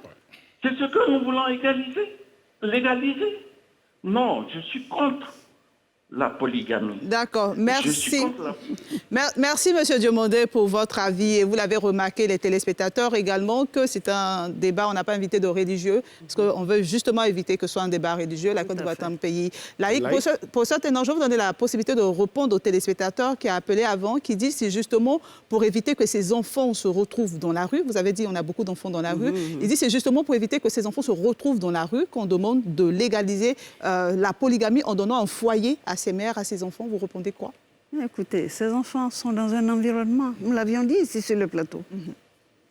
La société elle-même, si nous regardons aujourd'hui notre société, mais elle a des convulsions inquiétantes. Depuis l'école en passant par l'éducation, les parents eux-mêmes. Que ne disons pas de ces parents, que les parents deviennent de plus en plus irresponsables. Non seulement ils sont jeunes, mais malheureusement, certains sont irresponsables. Mais c'est de cela qu'il s'agit. Et c'est ce que nous allons composer en termes de société, avec des foyers polygames. Je pense que nous allons déplacer plutôt les problèmes. D'accord. Guillaume Bateau, ensuite, Valentin Zaï. Moi, j'ai écouté attentivement à la sur la question de la rigueur. Parce qu'on n'arriverait pas à faire appliquer la loi, il faudrait descendre. Je crois que les lois pour la faire appliquer et non forcément légaliser la polygamie. Oui, bon, je pense appliquer la loi et s'en donner les moyens. Loi, on doit plutôt se donner les moyens d'appliquer la loi, de continuer par l'éducation, par la formation, de persuader que, par le civisme, quelqu'un m'a prêté ce mot, continuer de persuader que ce n'est pas le bon chemin. On ne dira pas que parce qu'on n'arrive pas à appliquer la loi dans toute sa rigueur, il faut donc prendre un chemin inverse. Aujourd'hui, la drogue est prohibée, est interdite.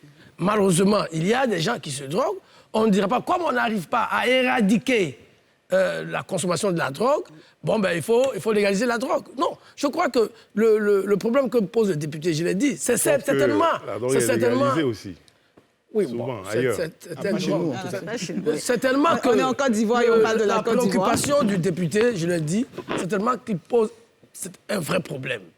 Mais je dis, malheureusement, de mon point de vue, tel que nous l'avons écouté, en entendant voir le texte lui-même, mais tel que nous l'avons écouté dans son argumentaire, je crains que ces propositions, en tout cas en l'état actuel des choses, ne soient des mauvaises réponses à certainement des vrais problèmes qui existent. Je voudrais dire que notre pays a des engagements internationaux. Alors, ça semble faire sourire certaines personnes, mais nous souhaitons construire une société moderne. Les Africains ne sont pas condamnés à reculer. Tous les pays qui sont développés, qui sont devant nous, le professeur a fait un peu le point. Il n'y a qu'en Afrique, il y a un fort taux de pays dans cette dynamique. Je crois qu'on peut copier mieux que ce que nos voisins font. D'accord, 10 secondes à la fin, 10 secondes. De 10 secondes, oui. Par exemple, quelqu'un peut ne pas être maire, il peut ne pas être nommé DG, à plus forte raison devenir Premier ministre ou Président de la République. On peut commencer par là.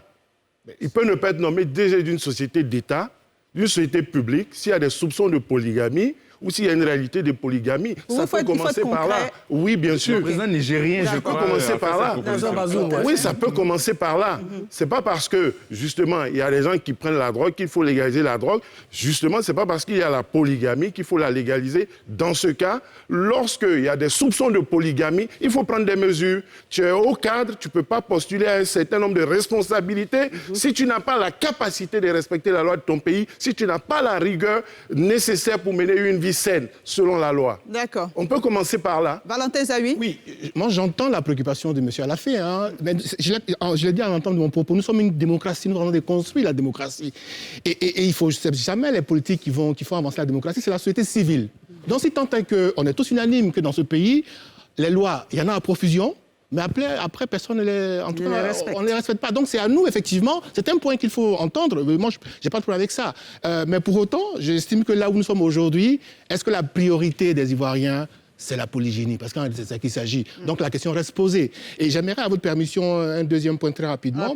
Il me souvient qu'on était encore à la fac, on avait fait une étude par rapport aux familles polygamiques, là. Mais ce qui ressort, qu'est-ce qu'on a constaté? Que les foyers où il y a 2-3 mamans, mais c'est chaque maman qui se débrouille, pour pas de façon triviale, pour entretenir ses enfants.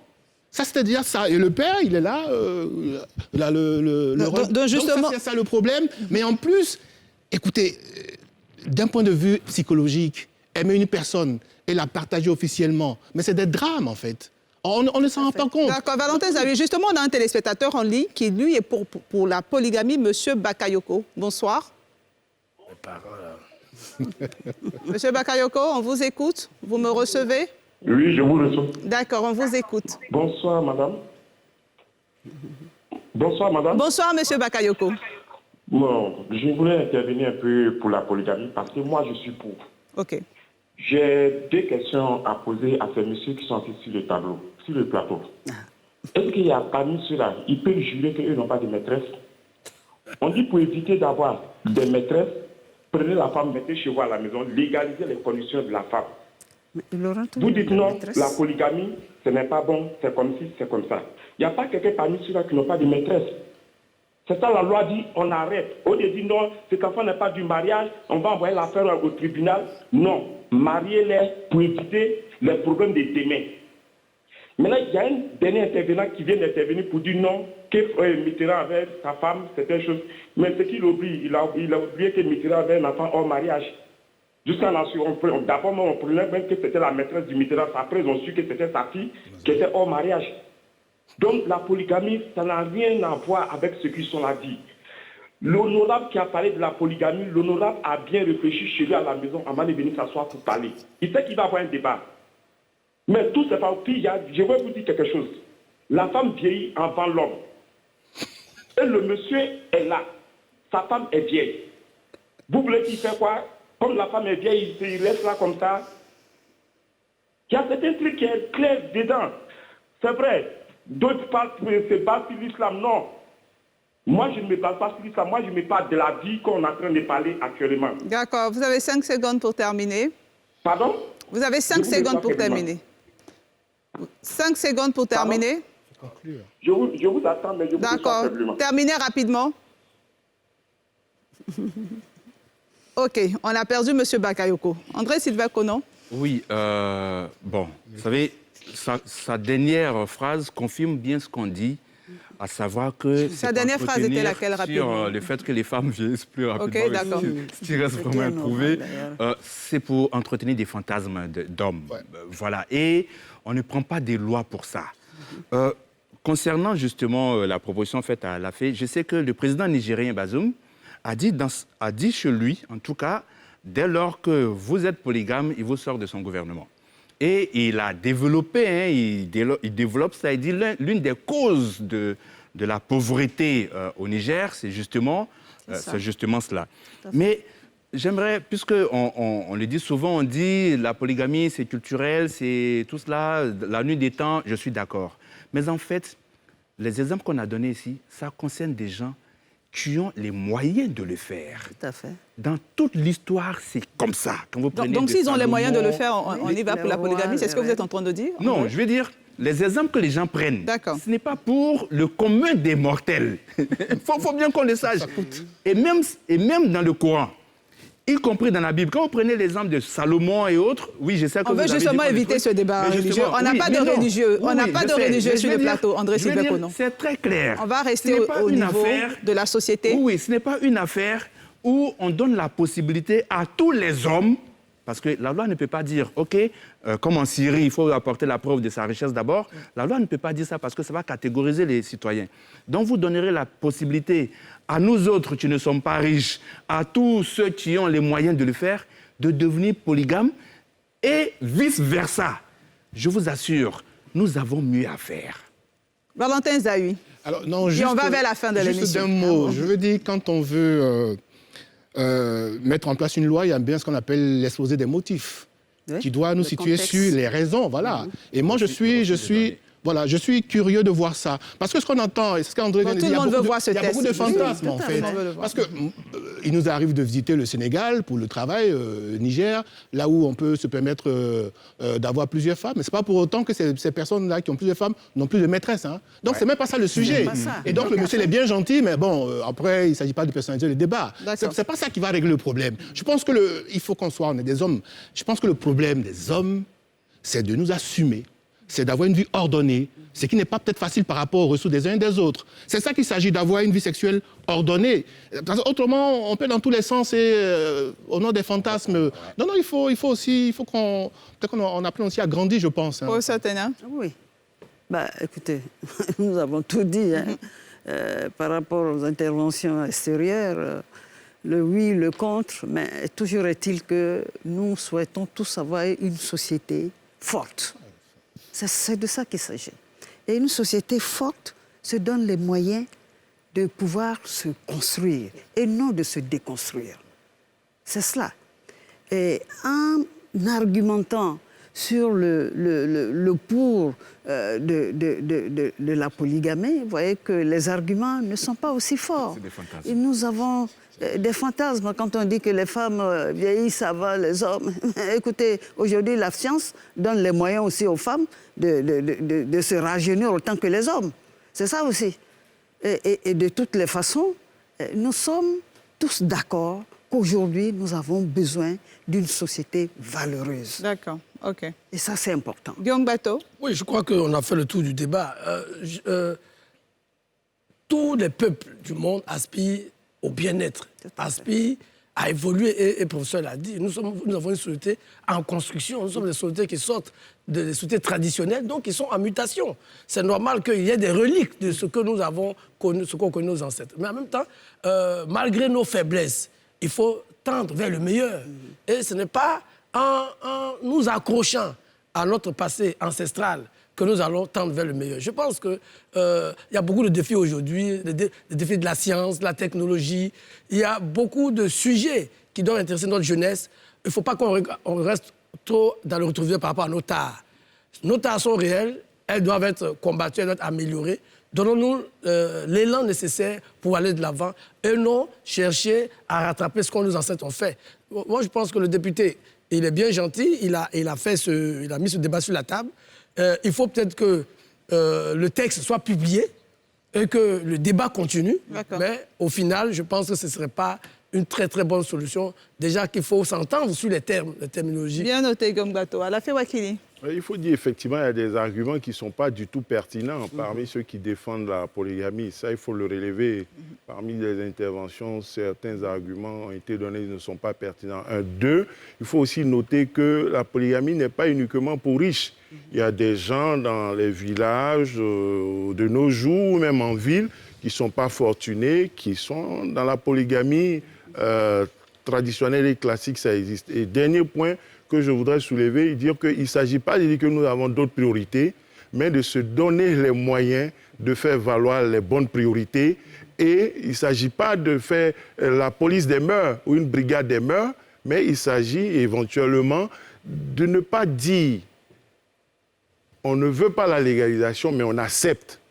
parce que c'est une pratique. La pratique même ne doit pas être acceptée. Elle doit être combattue. Tout à fait. Oui, il faut la combattre et la société civile, le président du Niger a dit il ne doit pas s'arrêter au seul ministre. Même dans l'administration, il ne doit plus nommer des directeurs d'administration à des postes de responsabilité s'ils ne sont pas capables d'être monogames et de respecter la loi. Avoir des administrations vides. On note bien ce